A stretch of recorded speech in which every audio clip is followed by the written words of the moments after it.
Deion Sanders is shaken, this time not by a hit on the field. In a sudden turn, Ryan Clark has uncovered a serious plot affecting Shedeur Sanders' NFL draft status, and the disclosure is reverberating across the sports community.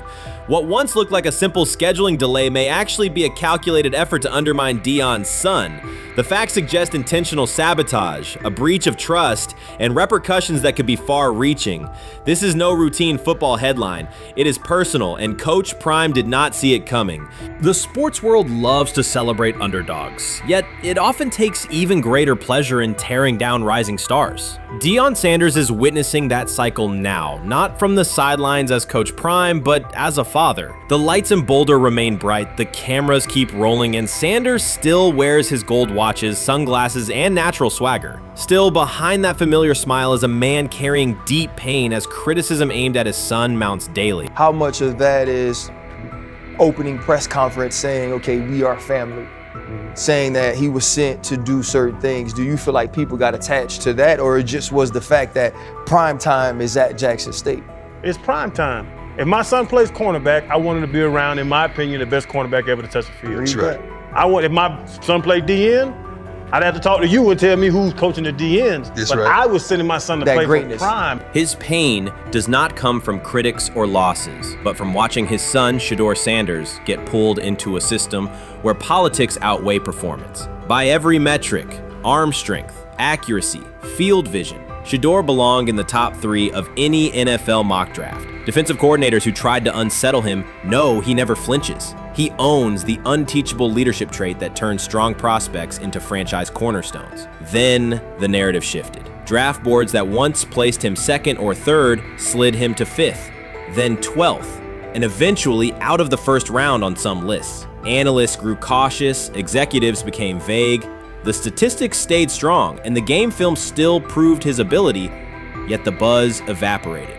The abrupt silence felt deliberate and wrong. Former NFL safety and respected analyst Ryan Clark then delivered an unfiltered disclosure, not on a scheduled TV segment, but in an unscripted comment. He stated plainly that influential figures inside the league were not overlooking Shedeur Sanders. They were actively holding him back. The motive, Clark said, was political, and the real target was Deion Sanders, Hall of Famer, architect of Jackson State's resurgence, and the coach who turned a 1-11 Colorado program into a national headline. Deion's refusal to conform, wearing sunglasses indoors, dancing with players, speaking candidly, challenged an establishment that favors predictable images and rehearsed statements. According to Clark, that resistance to tradition was not forgotten. When Shedeur displayed the same mix of talent and confidence, concern spread through front offices and media circles. Questions about leadership style and attitude surfaced. Coded language for discomfort with a quarterback who mirrors his outspoken father. Clark's point was clear.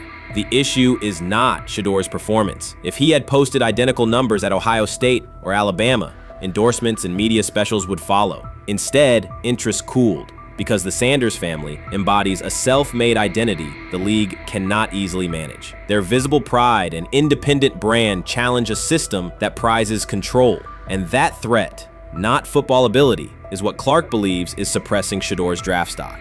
So the Shedeur Sanders, I want to talk about this. So here's a prime example. Shedeur Sanders, they had 3-day mini camp for the Cleveland Browns. And now, Jimmy Haslam actually has some money. The Bengals owners and the Rooneys are near the bottom of the league in net worth. But what the Browns have is what I would call the Buffalo Bills used to have this years ago, pre-Josh Allen. What are Browns veterans saying about Shedeur Sanders behind closed doors? According to internal discussions, the feedback goes beyond casual praise. Several veterans describe his performance as franchise level. Private locker room conversations compare his command of the offense to established starters. And one senior assistant reportedly called him Sunday ready after a single walkthrough. The consensus is that front office staff and coaches have taken serious notice. Inside the Browns facility, informal conversations circulate among players and coaches. These remarks carry significant weight in personnel evaluations and often influence practice rotations. When veterans speak this strongly, the message typically reaches decision makers quickly, especially during roster planning. In short, the internal perception of Sanders is already affecting how the staff views the current quarterback depth chart. Browns vets kind of weigh in on Shedeur Sanders and how he's been since he arrived in Cleveland, in Pound Town. And I think it's very, very important that we discuss it, because it'd be really easy for these vets to, this wasn't like a on the record interviews. This is just kind of back channels into what the vets are saying, the rumors, but the sources telling us. And we have a couple quotes, but Shedeur Sanders, Cleveland Browns, it seems like it's going well. And it's almost like you don't want to talk about it. At the center of the growing internal buzz is Shedeur Sanders, the rookie who entered Berea with late-round expectations but is being discussed privately as a potential long-term starter. This is not a routine camp tale about an extra arm taking practice snaps. Sanders has seasoned teammates, players with playoff mileage, quietly reassessing his ceiling. Observers who overlook these conversations risk missing one of Cleveland's most deliberate personnel moves in years. Sanders is not on the roster because of his surname. The Browns reviewed their quarterback depth, weighed costs, and chose a controlled, development-oriented option they believe can stabilize the position. His presence is already changing practice dynamics. Veterans notice his pocket awareness, adjust routes to his timing, and acknowledge that he processes coverage at an advanced level for a first-year player. Leadership patterns in the huddle feel different. Sanders delivers with precision and composure that challenge defenders to reevaluate their calls. The strategic upside is clear. A 4-year rookie contract offers cap flexibility while other franchises cycle through expensive stopgaps. Coaches and front office staff view Sanders as a calculated investment, not a publicity experiment. Outside chatter still focuses on Joe Flacco's age or Kenny Pickett's development. Inside the facility, however, veterans pause film sessions to dissect Sanders' ball placement and progression speed. Position coaches highlight clips where he works through reads decisively and delivers on time, traits rarely attributed to rookies. Sanders' confidence is measured rather than theatrical. He moves as though the NFL tempo is familiar, and that calm spreads across the roster. Experienced defenders are rechecking the depth chart and asking if the quarterback competition is tighter than publicly acknowledged. Great kid, and whether it's a following that he's earned, I mean, that's something that he's done a great job of interacting with fans. And but he is a great kid. You guys will get to know him more. He's working like crazy, just like all the guys.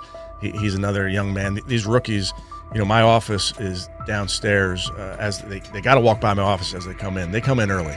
And Shedeur, just like all those guys, he's in there early. He's getting his work done. He has not yet secured the starting job. Evaluations so far come only from brief practice periods, no comeback drives, no national headlines, just steady execution in shorts and helmets. In a league that celebrates splashy debuts, Shedeur Sanders is earning trust rep by rep. Veterans typically withhold judgment until late in camp, yet several are already studying his footwork and timing, which suggests genuine respect. Inside the building, coaches sense that the Browns may have finally found a stabilizing presence at quarterback. Cleveland's recent history underscores why this matters. The team has started 9 quarterbacks over the past 2 seasons, an indicator of instability rather than depth. Sanders arrives with composure, arm strength, and a well-known surname, so any sign of readiness is magnified. Financial context also plays a role. The Browns are allocating a significant portion of the salary cap to Deshaun Watson, whose performance has not matched that investment. To manage costs, the front office signed 4 additional quarterbacks on low-impact contracts. Together, they account for far less than Watson's annual cap figure. If Sanders continues on his current trajectory, that structure could give Cleveland both competitive clarity and much-needed financial flexibility. He's the only person who's come out and say, hey, man, this dude look kind of good, man. Let me tell you what I heard. A lot of people reaching out to players in the locker room and stuff. To me, I think it's a red herring. Like, I'm supposed to suspend myself to this belief that he was going to look bad. I've never expected him to look bad to start with. The 5th round quarterback stuff, that's involving perceptions, pre-draft analysis, and other teams. Cleveland's veterans have endured every kind of quarterback turmoil, poor reads, major injuries, shaken confidence, and sideline disputes. When a young quarterback like Shedeur Sanders steps in and appears composed rather than overwhelmed, people notice. The attention comes not just from coaches and reporters, but from the linemen and defensive leaders who have watched previous backups struggle. They are not exchanging doubts, they are sharing nods of approval. Sanders demonstrates instinctive pocket awareness, reliable accuracy, and steady poise, qualities that quickly circulate through team conversations. After years of instability under center, the Browns need someone who can remain calm and effective deep into the season. Although expectations have fallen over time, genuine interest is growing. Praise is coming from teammates who rarely commend anyone unless his performance demands it. Grab hold of the starting job. Yes, but I don't think we're going to know which one until we get deep into August. Now, I think we tracked the reps everybody was getting at practice throughout the OTAs and minicamp.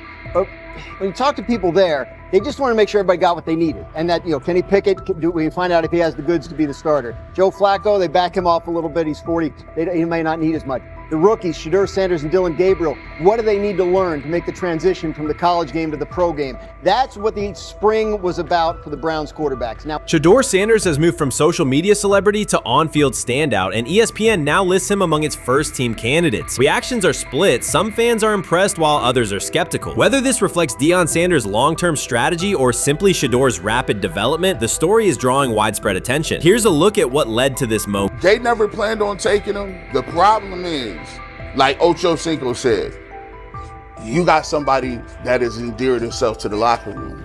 And guess what? The difference between him and Tim Tebow, the biggest one, is he can play. He can throw the ball. Tim Tebow running around being an H-back. He can throw the ball. And he's done everything he needs to do. He ain't saying nothing. He ain't rocking the boat. He ain't mad about the reps. He ain't mad about none of that. All the people out there want to see is this, like Tyver said earlier. We want to see what he can do with Jerry Jeudy. Online reactions are sharply divided. Some fans strongly support Sanders, while others argue he is overrated. Traditional analysts cite statistics and claim his recognition comes mainly from his father's name. Sanders supporters are actively celebrating his rise and already predicting a future NFL career. Sports media outlets have made his candidacy a central topic of debate. The discussion now extends beyond statistics and victories to include his marketability, public image, and on-field presence. sorry. Is Shedeur Sanders going to get a chance to win this job? Do you believe he gets a legit shot to win this job? Listen, I think, first of all, the action's going to really start in training camp. Like, forget all the OTA stuff. You don't win a job in OTA. The real action starts in training camp. And just like Shedeur said, during mini camp, when it's time to take your reps, you got to make the most of it. Because I think early on, there's going to be a lot. Remember, Joe Flacco didn't hardly practice in OTAs and mini camps because they were giving the young guys. Right. So when he gets his opportunity, he's going to have to make the most of it. Analysts are closely reviewing game footage to evaluate Sanders' decisions and mechanics, while others examine his social media activity to see how he balances content creation with quarterback duty. Shedeur Sanders' placement on ESPN's early first-team list has taken over the college football conversation. Supporters circulate his highlights and argue that his on-field production and leadership justify the honor. Skeptics claim the recognition relies too heavily on his family name and question whether his resume is strong enough for first-team status. Analysts are rewatching game footage to assess his reads, accuracy, and pocket presence, while others examine how he balances a high-profile social media presence with quarterback responsibilities. The debate has pushed other storylines, such as conference realignment and NIL issues, into the background, leaving fans and commentators focused on Sanders' performance, marketability, and overall impact on the sport. I'll keep saying it. I believe Shedeur Sanders should play more games than any other quarterback on this roster this year, because he's the only guy that I look at and say they might have something here. Because I'm telling you right now, they left night one of the draft saying we are taking our quarterback next year. So it's on Shedeur or Dillon or Kenny, probably not Joe, to change their mind. To change their mind. But you got to find out.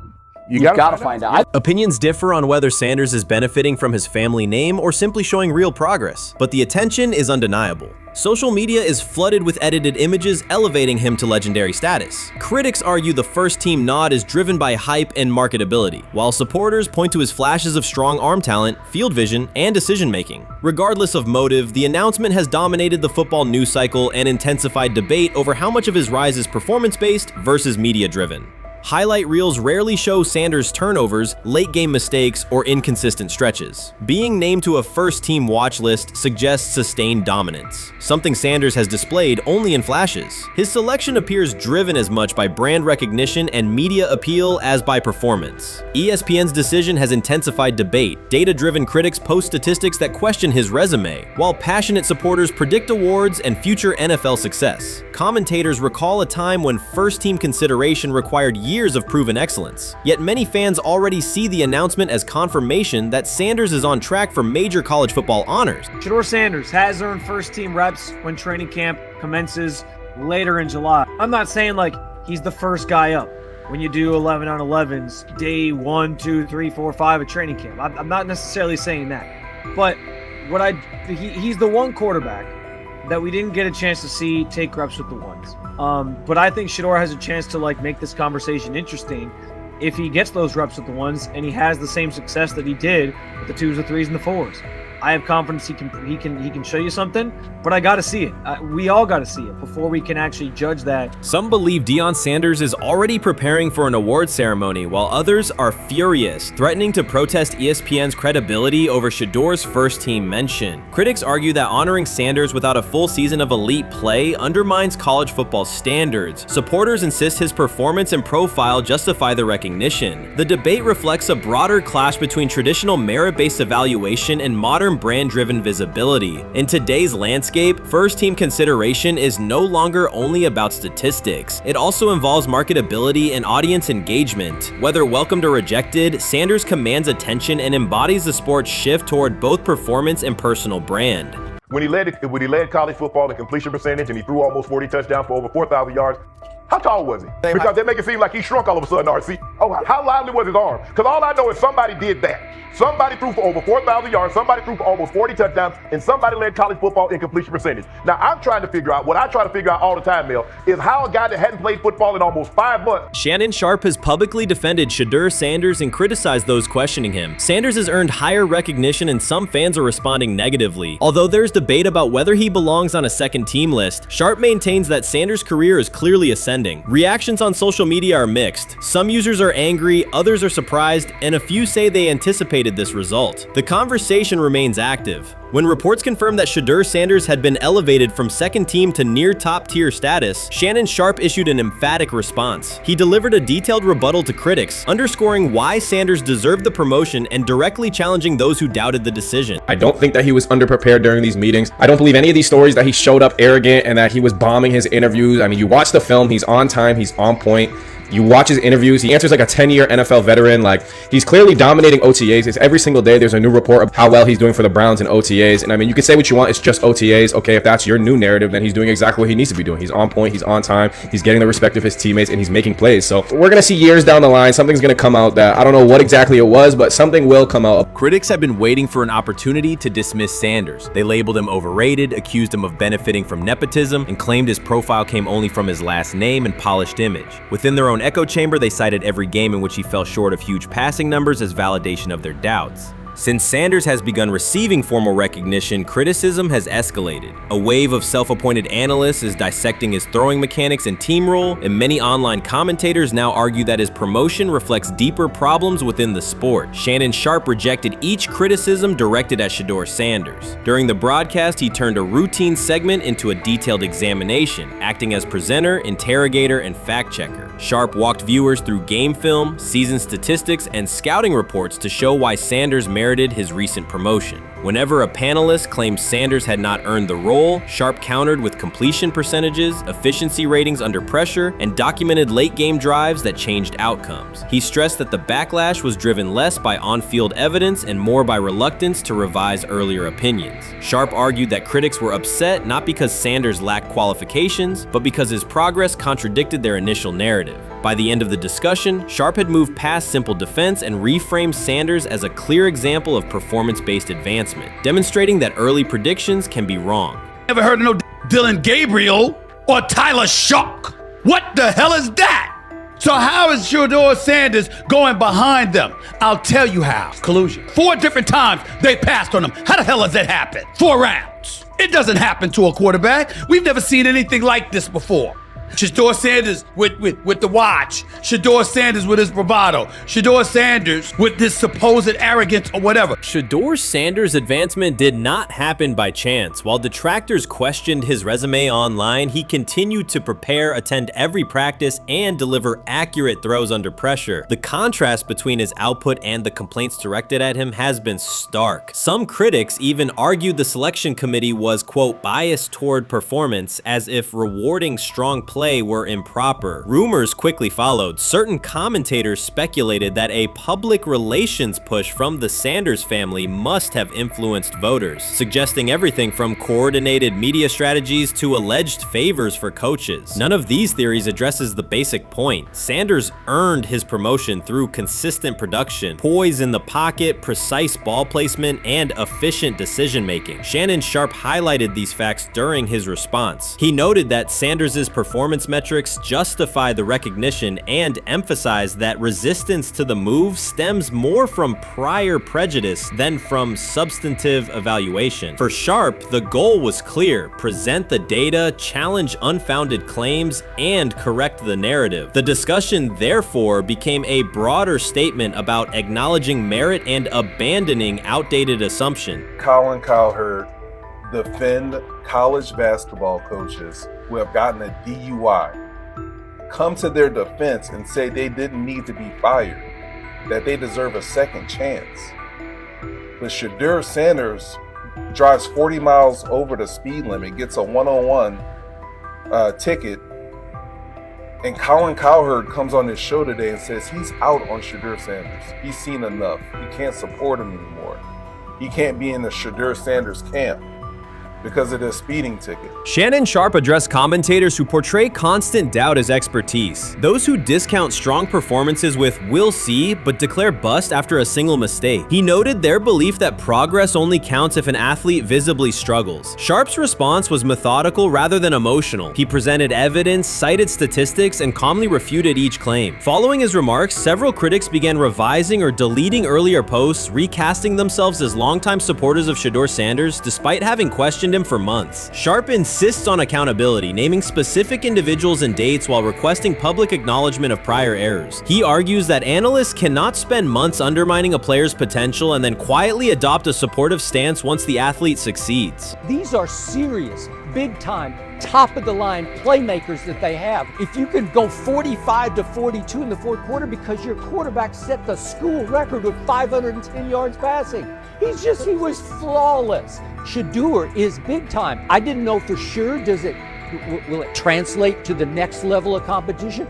Yes, it might translate to the next level of competition as he can play. Critics who once claimed Shedeur Sanders was unprepared now hesitate to acknowledge their mistake. They resist retracting earlier comments and struggle to accept that an athlete can succeed without their approval. Sanders continues to share practice clips and game highlights without engaging the debate, while Shannon Sharpe documents every dismissive remark, ready to revisit them on national television. The disapproval did not slow Sanders. It underscored his progress and exposed the gap between perception and performance. As a result, the conversation has shifted. Analysts who doubted him now describe him as undervalued and publish detailed evaluations of his mechanics and game management, suggesting long-standing familiarity with his career. In a matter of weeks, critics have recast themselves as advocates, demonstrating how quickly opinion can change when consistent results leave little room for doubt. Shannon Sharpe signaled that his commentary is not over. He considers Sanders' advancement a positive outcome for every athlete who has been overlooked or criticized for having confidence. Sharpe stressed that analysts do not have the authority to determine who deserves recognition based on personal preference. The reaction to Sanders' promotion, he argued, revealed how quickly opinions can shift once results are undeniable. Sharpe pointed out that many vocal critics became quiet when confronted with objective performance data. This exchange, Sharpe insisted, reached beyond defending a single quarterback. It challenged the practice of dismissing achievements that do not fit familiar narratives. He reminded viewers that success does not require external approval and that consistent talent will surface despite online commentary intended to minimize it. While critics reconsider their positions, Sharpe remains steady, assigning credit to the athlete and allowing the scoreboard to confirm the argument. In his view, the statistics speak clearly enough. Sharpe also emphasized that the intensity of the backlash must be placed in context. College football is a volatile environment where unexpected outcomes are common. Therefore, declaring failure based on incomplete evidence only weakens the credibility of sports analysis. The discussion underscored the need for measured evaluation rather than reactive judgment. Dak Jackson and him and everybody else that we talked to have said